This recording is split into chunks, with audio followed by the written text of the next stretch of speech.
हिंदी में कहते हैं अर्थशास्त्र। तो इसका कहने का तात्पर्य है कि इकोनॉमी अर्थव्यवस्था, अर्थव्यवस्था दो शब्दों से मिलकर बना था। अर्थ, अर्थ को अगर मतलब अर्थव्यवस्था को अगर हम लोग डिवाइड करेंगे तो अर्थ, उसके बाद क्या करेगा, व्यवस्था। अर्थ का मतलब होता है, जिसका कॉन्सेप्ट होता है मुद्रा। मुद्रा कहने का तात्पर्य है कि मतलब रुपया, मतलब भारत की अर्थव्यवस्था में या किसी भी देश की अर्थव्यवस्था में जब तक किसी चीज का लेन देन रुपए के कॉन्सेप्ट में नहीं होगा तब तक वो अर्थव्यवस्था में नहीं हो सकता है। ठीक, इसके आगे हम लोग बात करते हैं कि इधर देखिए कि हम लोग जैसे कि हिंदी में बात करते हैं अर्थव्यवस्था, अर्थव्यवस्था यही था। अर्थव्यवस्था को हम लोग अर्थ को अलग डिवाइड किए थे, व्यवस्था को जिसको हम लोग क्या कहे थे, मुद्रा बात किए थे। उसके बाद व्यवस्था का मतलब है कि उसका जो है कि प्रबंधन, प्रबंधन उसका जो है कि हम लोग प्रबंधन कैसे करते हैं, किसी देश के अंदर रुपए की प्रबंधन करना को हम लोग क्या कहते हैं, अर्थव्यवस्था कहते हैं। उसके बाद हम लोग अर्थव्यवस्था को भारतीय अर्थशास्त्रियों के द्वारा इसको डिवाइड किए थे, फिर विदेशियों अर्थशास्त्र के द्वारा डिवाइड किए थे, जिसको विदेशियों के कॉन्सेप्ट में, लेकिन भारतीय अर्थशास्त्री इसको क्या कहते हैं, अर्थव्यवस्था को, जो कि कहते हैं कि ये जो है संस्कृत शब्द से उत्पत्ति हुई है। किससे, संस्कृत शब्द से उत्पत्ति हुई है। लेकिन अगर हम बात करते हैं विदेशियों के कॉन्सेप्ट में, विदेशी इसको कहते हैं किस शब्द से उत्पत्ति हुई है, ग्रीक भाषा से। किस भाषा से, ग्रीक भाषा से। यही अगर हम बात करते हैं ग्रीक भाषा के संदर्भ में, क्या कहते हैं, इको ओकियोनोमियो है कि नहीं, इसको ओकियोनोमिया कहते हैं। ओकियोनोमिया का जिसका हम लोग कॉन्सेप्ट पूरा का पूरा देख के आए थे। लेकिन इसके आगे हम लोग एक बात करते हैं, इसके आगे का कॉन्सेप्ट जो हम लोग क्या देखे थे, हम लोग देखे थे उत्पादन के साधन, या फिर अर्थव्यवस्था में किस तरीके से उसका जो है कि संचालन, रुपए का संचालन कैसे होता है। और एक चीज हम लोग रुपए के संचालन में हम लोग 5 एलिमेंट देखे थे। सबसे पहले हम लोग देखे थे कि सर्कुलेशन, मार्केट में सर्कुलेशन, मुद्रा या फिर किसी तरीके से वस्तु और सेवा का उत्पादन किस तरीके से होता है, ये चीज हम लोग देखे थे। जैसे कि हम लोग एक परिभाषा का शब्द, मतलब एक शब्द दिए थे, क्या वस्तु किसे कहते हैं, सेवा किसे कहते हैं। वस्तु उसे कहते हैं वह अभौतिक, मतलब वह भौतिक संसाधन जिसको हम लोग छू सकते हैं, देख सकते हैं और क्या कर सकते हैं, उसको महसूस भी कर सकते हैं, उसको हम लोग क्या कहते हैं, वस्तु कहते हैं। और दूसरे कंसेप्ट में हम बात करते हैं कि सेवा, मतलब जिसको हम लोग नहीं देख सकते और जिसको सिर्फ हम लोग ना तो छू सकते ना तो देख सकते हैं, जिसको हम लोग महसूस कर सकते हैं, इसको हम लोग क्या कहते हैं, सेवा। सेवा को भैया it is a intangible item, और गुड्स को बात करते हैं टेंजिबल आइटम। टेंजिबल का मतलब है कि जिसको हम लोग छू सकते हैं, इसका हिंदी कॉन्सेप्ट में। एक बात हम लोग और देखे थे, सबसे पहले मुझे अगर वस्तु और सेवा का उत्पादन करना है तो सबसे पहले मुझे किसे क्या करना पड़ेगा, तो अपने पहले सबसे पहले 5 एलिमेंट ये देखे थे। साहस की हम लोग क्या करना पड़ेगा, व्यवस्था करना पड़ेगा। साहस अपने अंदर हो जाएगा। उसके बाद किसकी, भूमि, भूमि, भूमि के बाद हम लोग किसकी व्यवस्था किए थे, इसका श्रम का, श्रम करेंगे। उसके बाद क्या करेंगे, धीरे धीरे क्या करेंगे, पूंजी, पूंजी, पूंजी को हिंदी में, इंग्लिश में कहते हैं कैपिटल। कैपिटल हम आपसे कल आगाज किए थे, मतलब है कि सावधानी बरते थे। कैपिटल मतलब राजधानी नहीं है। अगर कोई कंपनी है उसमें हम लोग अपना शेयर लगाते, पैसा लगाते हैं, उसी को हम लोग क्या कहते हैं, कैपिटल कहते हैं। इतनी बात कंफर्म है ना। इतनी बात कंफर्म करने के बाद अब देखिए धीरे धीरे उसके बाद जो है कि हम लोग प्रबंधन करेंगे, मैनेजमेंट उस पर पूरे के पूरे लाएंगे। अच्छा एक बात बताइए आप हमें, अगर हम आपसे ये बात करना चाह रहे हैं, मुझे भूमि से संबंधित बात ये है कि अगर मुझे बूट मतलब जूता बनाने के फैक्ट्री डालनी है तो एक अच्छा से रिस्पेक्टिव प्लेस होना चाहिए। इसका कहने का तात्पर्य है कि उस एरिया में लोग भी उस लेवल में तो होना चाहिए। पता चला वहाँ 100 रुपए मजदूरी कमाने वाले हैं, वहाँ 500 रुपए की जूता वाली फैक्ट्री डालेंगे तो क्या वहाँ पे चल पाएगी ना, बिल्कुल नहीं चल पाएगी। तो उसको हम लोग चलाने के लिए क्या करते हैं, बढ़िया सी व्यवस्था करते हैं भूमि का, जहाँ पे मार्केट भी हो, सोसाइटी भी उस लेवल का हो। इसी बात उसके बाद फिर हम लोग धीरे धीरे उस तरफ चलते हैं। अब देखिए कि हम आपसे ही बात करते हैं, और एक चीज हम आपसे और बता दिए थे कि अर्थशास्त्र नामक पुस्तक चाणक्य के द्वारा लिखा गया था। यह बात है। हम छोटी सी कहानी बताते क्यों उनके दिमाग में कैसे क्या बात आती है। देखिए कि कहानी एक छोटी सी है। कहानी ये है कि एक बार चाणक्य जो है कि वहाँ घनानंद के दरबार में रहते थे। बात समझना, स्टोरी है कि घनानंद मतलब नंद वंश के मतलब अंतिम संस्थापक घनानंद थे। उनके दरबार में चाणक्य रहते थे, और चाणक्य क्या है कि वहाँ पे मतलब है कि उनके दरबार में कुछ ना कुछ काम किया करते थे। उसके बाद एक चाणक्य के बीच में और इनके जो है कि घनानंद के बीच में एक जो है कि डील होती है। डील कहने का मतलब है कि एक जो है कि समझौता होता है। समझौता ये क्या होता है कि अगर अगर मेरा प्रांत आप लोग जानते हैं कि अगर हम लोग प्राचीन इतिहास की बात करते हैं, मिडिवल हिस्ट्री की बात करते हैं, मिडिवल में क्या होता है कि सभी एक दूसरे के ऊपर जो है कि मार पीट करके या फिर लड़ झगड़ करके उसका सीमा क्षेत्र, अपने सीमा क्षेत्र में क्या करते हैं, कब्जा कर लेते हैं। यही तो प्रचलन चल रहा था। ठीक वही तरीके से घनानंद भी इसी तरीके से किसी प्रांत को अपनाना चाह रहा था, लेकिन क्या है कि चंद्र वहां पे बात करते हैं कि लेकिन इनके चाणक्य के बीच में जो है कि डील होती है। चाणक्य जो है तैयार तो हो जाते हैं इस बात के लिए, लेकिन जब उसको मतलब विजय हो जाती है उस राष्ट्र की, तो विजय होने के बाद जो है कि वो घनानंद अपने बातों से मुकर जाता है और ये बात इनकार कर देता है कि नहीं, हम ऐसा नहीं कर सकते। तो भैया बड़ी बेइज्जती होती है चाणक्य जी की। चाणक्य क्या करते हैं कि उस समय कहते हैं कि हम, वो अपने ठान लिए थे जब तक हम आपका पराजय नहीं कर देते तब तक हम अपने अच्छा एक चीज गौर किए होंगे, चाणक्य की एक जो है कि एक चोटी हुआ करती थी, है कि नहीं। जब वो वहाँ पे बीच भरी दरबार में, तो उन्होंने जो है कि उनको कह दिया कि जब तक आपको पराजय नहीं करा देते, चाहे जिस तरीके से आपका वंश जब तक विनाश नहीं करेंगे तब तक हम अपने बाल का मतलब चूटी नहीं बांधेंगे। यह बात आप लोग स्टोरी है, सुनते रहें। उसके बाद ठीक है, उसके बाद भैया कि अब भाई चेतावनी दे दिए, क्या बात है, चेतावनी देने के बाद आते हैं और आने के बाद क्या है कि वहाँ एक पेड़ के नीचे थक करके बैठते हैं। बैठने के बाद उन्होंने एक कलाकारी देखा। कलाकारी कहने का तात्पर्य वहां पे उन्हें एक चीज देखा कि यहाँ वो चंद्रगुप्त मौर्य, चंद्रगुप्त मौर्य जिस वो बालक है, 12-14 साल का बच्चा है, और वो क्या काम करता है कि जब वो पेड़ के नीचे बैठते हैं तो वहां पे वो देखते हैं कि चंद्रगुप्त मौर्य जाते हैं वहां पे गाय चराते रहते हैं। हाँ भैया, आप लोग भी देखे होंगे गांव वाले क्षेत्र में, गांव में हर कोई जाता है और हर कोई जा भी चुका होगा आई थिंक, है कि नहीं। तो अच्छा लगता है, बड़ा अच्छा लगता है वहां पे जाने में, और एक से एक काम कलाकारी देखिए। हाँ, जो नहीं चोरी करता वो भी चोरी कर लेते हैं, वाकई में सही है, सही बात है कि गलत है। तो उसी तरीके से वो गाय चराने जाते हैं, एक से एक ड्रामा खेलते हैं सब। वहां पे क्या होता है कि चंद्रगुप्त मौर्य वहां पे जाते हैं कि जो है कि वहां पे गाय चराते रहते हैं। चराने के बाद और दोस्त वहां पे रहते हैं, दोस्त क्या काम करते हैं, वो लोग मिल करके एक राजा का पार्ट खेलते हैं। देखना, हम अर्थशास्त्र की तरफ झुकाव ले रहे हैं, बात समझना मेरी, गौर करें। तो क्या है कि वहां पे राजा का पार्ट खेलते हैं, राजा का पार्ट कहने मतलब ड्रामा खेलते हैं। तो उसमें चंद्रगुप्त मौर्य जो है ना, चंद्रगुप्त मौर्य उसमें राजा बनता है, और वो एक टीले पे बैठ जाता है, ऊंचे स्थान पे बैठ करके अपने आप को राजा घोषित करता है। तो चाणक्य की नजर उस पे पड़ी, उन पे पड़ी। चाणक्य कहते हैं कि क्या काम कर रहे हैं ये सब, पहुंचते हैं पूछते हैं कि क्या काम कर रहे हैं। तो चंद्रगुप्त मौर्य ने जवाब दिया कि हम राजा का पाठ खेल रहे हैं। इसमें बोले कि हम क्या है, हम राजा हैं। राजा होने के बाद उन्होंने उनके दिमाग में ये बात आया, अगर इसको शिक्षा और दीक्षा दी जाती है, अगर शिक्षा और दीक्षा दी जाती है, एक दिन बहुत बड़ा प्रतापी राजा बन सकता है, मतलब बहुत बड़ा शासक बन सकते हैं।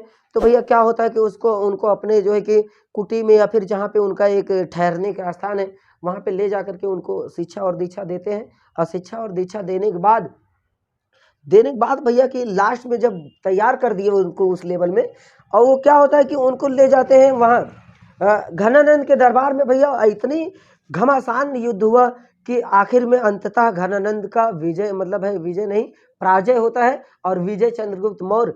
इसी से संबंधित चाणक्य के द्वारा एक पुस्तक लिखी गई थी जिसका नाम है अर्थशास्त्र। क्या है, अर्थशास्त्र। देखिए हम आते हैं, चाणक्य को ही हम लोग विष्णुगुप्त या फिर कौटिल्य भी कहते हैं, उनके बचपन का नाम है, अन्य नामों से भी जाना जाता है।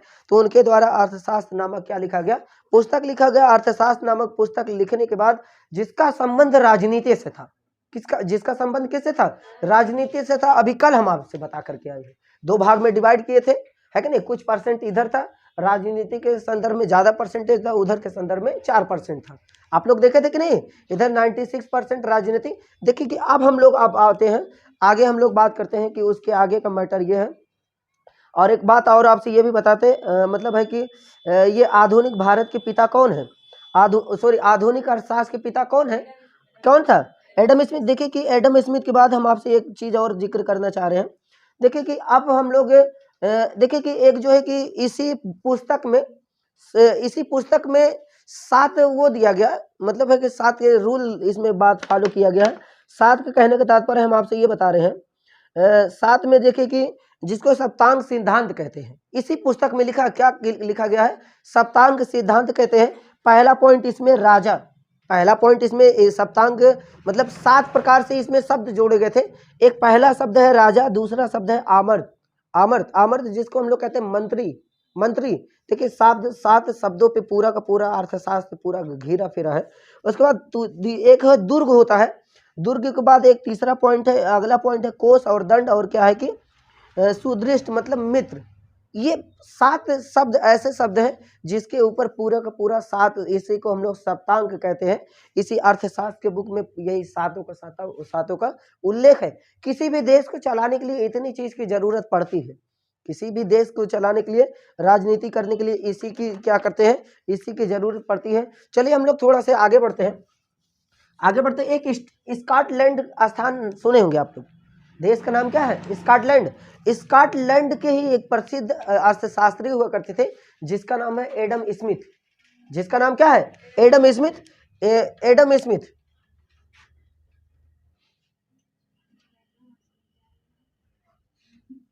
जिसका नाम है एडम स्मिथ।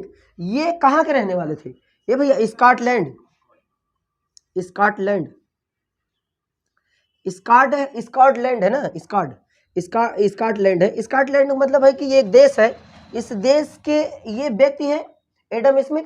इन्होंने एक पुस्तक लिखी जिसका नाम है वेल्थ ऑफ नेशन। इनके द्वारा एक पुस्तक लिखी गई, क्या नाम है, wealth of nation, wealth of nation, wealth of nation, wealth of nation. इन्होंने क्या बताया, इन्होंने इस पुस्तक में ये सिद्धांत दिया कि किस तरीके से हम, किस तरीके से जो है कि किसी भी अर्थव्यवस्था को संचालन कैसे करते हैं, किसी भी अर्थव्यवस्था का संचालन कैसे करते हैं, और किसी भी अर्थव्यवस्था को संचालन करने के लिए किन किन चीज़ों की हमें आवश्यकता पड़ सकती है, किन किन चीज़ों की हमें क्या पड़ सकती है, आवश्यकता पड़ सकती है। इनके द्वारा पुस्तक लिखी गई वेल्थ ऑफ नेशन। और देखिए वेल्थ ऑफ नेशन के बाद इन्हीं के द्वारा एक जो है कि एक सिद्धांत दिया गया जिसका नाम होता है कि हस्तक्षेप सिद्धांत। जिसका नाम क्या है, हस्तक्षेप सिद्धांत। इन्हीं के द्वारा इस पुस्तक में यही एक बात प्रतिपादित किया गया है, लिखा गया है, जिसका नाम है हस्तक्षेप सिद्धांत, जिसका नाम है हस्तक्षेप, हस्तक्षेप सिद्धांत। ये कैसा सिद्धांत है, ये कैसा सिद्धांत है, देखिए बात समझना, गौर से समझना। ये ऐसे ऐसे शब्द है, डिफिकल्ट शब्द है, जिसको सुन करके आप सुन के लिख के पढ़ेंगे, ऐसे पता नहीं चलता क्या होता है इसका हस्तक्षेप सिद्धांत। देखिए हस्तक्षेप सिद्धांत क्या होता है, समझना। देखिए कि मतलब है कि किसी भी अर्थव्यवस्था में, बात समझना, किसी भी देश का संचालन करने के लिए या इसके अलावा अतिरिक्त हम इसके बोलते हैं किसी भी उत्पादन के सिद्धांतों में, मतलब उत्पादन करना है किसी को तो वो उत्पादन कर सकता है, लेकिन उसमें उसका जो प्राइस डिसाइड करना हो, कितने कीमत पे बिकना है, कितनी लागत लगी है, या फिर प्रॉफिट लेना है कि लॉस करना है, कल्याणकारी की बात करना है, उस पे किसी भी सरकार का अधिकार नहीं होता है, किसी भी सरकार का अधिकार नहीं होता। हस्तक्षेप सिद्धांत मतलब है उसमें पूंजीपतियों का अधिकार हो, सरकार का अधिकार ना हो। कहने का तात्पर्य समझ रहे हैं, तो मतलब है कि ऐसी अर्थव्यवस्था, मतलब है ऐसी अर्थव्यवस्था या फिर जिसके उत्पादन हो, मतलब उत्पादन के साधनों पे पूंजीपतियों का अधिकार हो, सरकार का अधिकार ना हो, उसी को हम लोग कहते हैं हस्तक्षेप सिद्धांत। क्या होता है हस्तक्षेप सिद्धांत, एक बात और गौर करें, हस्तक्षेप सिद्धांत क्या होता है इसके बारे में थोड़ी सी देखते हैं। ये डिफिनेशन तो आपको बता दिए, जैसे इनका कहने का तात्पर्य था, इसी को देखते हुए ना 1929 में, इसी को देखते हुए 1929 में एक जो है तीसा की मंदी आई थी। अब देखिए ये कॉन्सेप्ट क्या है तीसा की मंदी, हस्तक्षेप सिद्धांत देख लीजिए। जैसे कि हम आपसे एक बात बताते हैं, हस्तक्षेप सिद्धांत में किसकी प्रधानता होती है, ये भैया पूंजीपतियों की। किसकी प्रधानता, पूंजीपतियों की प्रधानता होती है। पूंजीपति कहने का मतलब है कि एक प्राइवेट सेक्टर होगा, मतलब प्राइवेट सेक्टर। जैसे कि वर्तमान में आप देख रहे हैं, जैसे कि वर्तमान में आप एक चीज देख रहे होंगे कि रिलायंस जियो है कि नहीं है, वर्तमान में बेहतरीन और सबसे टॉप लेवल में उन्हीं की चल रही है। जो है कि एक जो है इसमें वो जारी किया गया करंट में बात, मतलब है कि इंडेक्स जारी किया, भारत में सबसे टॉप लेवल में कौन सी कंपनी, तो टॉप लेवल में सबसे रिलायंस जियो। इसकी हम इनकी जो है कि एग्जांपल लेते हैं। ये भैया ये प्राइवेट सेक्टर की है कि गवर्नमेंट सेक्टर की है, प्राइवेट सेक्टर की है। अब प्राइवेट सेक्टर की है, एक बात बताएं, जियो कंपनी अगर अपना प्राइस बढ़ा देता है, रिचार्ज, मान लीजिए रिचार्ज अगर उसका रेट अपना बढ़ाता है, क्या इसमें सरकार रोकती है कि आप इतना क्यों बढ़ा रहे हैं। हमें तो नहीं लगता रोकता है, कोई नहीं रोकता। और कोई कंपनी वाला जाकर के उस पर बात करता है कि आप इतना काहे रेट बढ़ा रहे हैं, नहीं, कोई नहीं रोकता। इसका मतलब इस पे चाहे मनमानी आप चाहे जो करें, चाहे जितना इसका प्राइस घटाए या बढ़ाएं, उस पे आप सरकार बोलने नहीं जाएगी। लेकिन एक चीज ये इसमें मेन उद्देश्य की बात मतलब है कि मेन कीवर्ड इसमें ये है, इसका मेन उद्देश्य ये होता है ज्यादा से ज्यादा प्रॉफिट कमाना। ज्यादा से ज्यादा क्या करना, प्रॉफिट, मतलब है प्रॉफिट ज्यादा और पब्लिक वेलफेयर का काम कम होगा। इसका मतलब होता है प्रॉफिट का काम क्या होगा, अधिक होना। और यह वेलफेयर को हिंदी में कहते हैं कि जानते हैं, कल्याणकारी, पब्लिक वेलफेयर, लोक कल्याणकारी। पब्लिक वेलफेयर का मतलब है कि इसमें इसका काम कम। अच्छा एक बात बताएं, जैसे कि मान लीजिए कि अभी रिचार्ज पहले हम लोग, हमें याद है कि 149 रुपए का हम लोग रिचार्ज कराते थे 28 दिन के लिए। 28 दिन के लिए कराते थे, 29 दिन के लिए, था कि नहीं था आप लोग भी। लेकिन अब वर्तमान में 24 दिन हो गया है, लेकिन दिन की भी संख्या घटी है और प्राइस की रेट भी बढ़ी है। अब इसका रिचार्ज 179 का हो गया, हुआ है कि नहीं। लेकिन वहीं हम लोग 149 में हम लोग रिचार्ज कराते थे, कितने दिनों के लिए रिचार्ज कराते थे, ये भैया 29 दिनों के लिए रिचार्ज कराते थे या 30 दिनों के लिए कराते थे, है कि नहीं, 30 या 29 दिनों की रिचार्ज आती थी। अब वर्तमान में 179 में यही घट गया है 24 दिन। ये भैया इधर देखिए रेट भी बढ़ा है और यहाँ पे देखिए दिन भी घटा है। इसका मतलब क्यों नहीं भारत सरकार इस पे रोक लगाती, आप ऐसा काहे कर रहे हैं। इसका मतलब है कि प्रतिस्पर्धा कहते हैं मार्केट में बढ़ी है और इसी के देखे देखा औरों कंपनी बढ़ा रहा है अपना। और बताइए कि अगर ये घटाएगा तो और भी घटाएंगे। कहने का मतलब हम मेन मुद्दे पे आते हैं, इसमें चाहे ये घटाए चाहे ये बढ़ाए, गवर्नमेंट सरकार बोलने नहीं जाएगी, है कि नहीं है, कोई नहीं जाएगा इसमें बोलने कि आप काहे घटा रहे हैं काहे बढ़ा रहे हैं। कहने का मतलब रुपया चाहिए कंपनी को, क्योंकि पैसा लगाया है। कहने का तात्पर्य है कि ये भैया इसका मेन उद्देश्य क्या है, प्रॉफिट कमाना। मेन उद्देश्य क्या है, प्रॉफिट कमाना। और यही बात करते हैं पब्लिक वेलफेयर की, मतलब है लोक कल्याणकारी बात होती है, कुछ नहीं होती है, बात समझे, पब्लिक लोक कल्याणकारी की बात होती है। इसी को देखते हुए जानते हैं एक समय था कि भारत सरकार के पास मतलब है कि पब्लिक के पास खाने के लिए अनाज नहीं थे, पैसे नहीं थे मार्केट में। अब धीरे धीरे जब पूरी कंपनी अब पैसा पूरे के पूरे मार्केट खींच ली, पूरी पूंजीपतियों के पास चला गया, लोगों के पास नहीं रहा पैसा, तो लोगों के पास खाने के लाले पड़ेंगे, पैसा नहीं रहेगा तो खाएंगे कहाँ से। तो इसी को हम लोग क्या कहते हैं, इसी को देखते हुए 1929 में ऐसी घटना आई कि लोगों के पास पैसा नहीं था और लोगों के पास भूखमरी के शिकार हो गए, कुपोषण के शिकार हो गए। इसी को हम लोग कहते हैं 1929 में तीसा की मंदी। ये प्रश्न हजारों बार पूछा गया है कि तीसा की मंदी कब आई। तीसा की मंदी 1929 में आई, यह बात कंफर्म है, तीसा की मंदी 1929 में आई। देखिए कि अब हम लोग जो है आर्थिक दृष्टि से भारत की संरचना को डिवाइड करना चाह रहे हैं। आर्थिक मतलब है कि इसको भारत की अर्थव्यवस्था को हम लोग डिवाइड करना चाहते हैं। भारत की अर्थव्यवस्था कितने भागों में बांटा गया है। अगर हम लोग बात करते हैं कि नियंत्रण के आधार पे भारत की अर्थव्यवस्था नियंत्रण के आधार पे कितने भागों में बांटा गया है, उसके बाद हम लोग और देखते हैं। देखिए कि प्राइवेट सेक्टर है इसमें, और जैसे कि अभी हम आपसे एक बात बताए हैं, आर्थिक दृष्टि से अगर हम बात करते हैं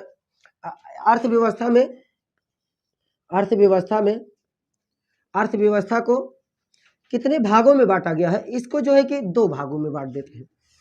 एक जो है कि पहला आपको हम बताते हैं, दो भागों में बांटने का तात्पर्य है एक नियंत्रण के आधार पे, एक जो है कि क्या है नियंत्रण के आधार पे बांटेंगे, एक जो है कि एक नियंत्रण के आधार पे बांटेंगे, एक जो है कि हम लोग विकास के आधार पे बांटेंगे। बात समझना, विकास के आधार पे बांटेंगे, विकास के आधार पे इसको हम लोग बांट देंगे, और जो है कि नियंत्रण के आधार पे बांट देंगे। असली पीडीएफ जो है टेलीग्राम मतलब सॉरी इस पे ग्रुप पे भेज देंगे, आप लोग देखते रहेंगे, ठीक है, उस पे देखेंगे।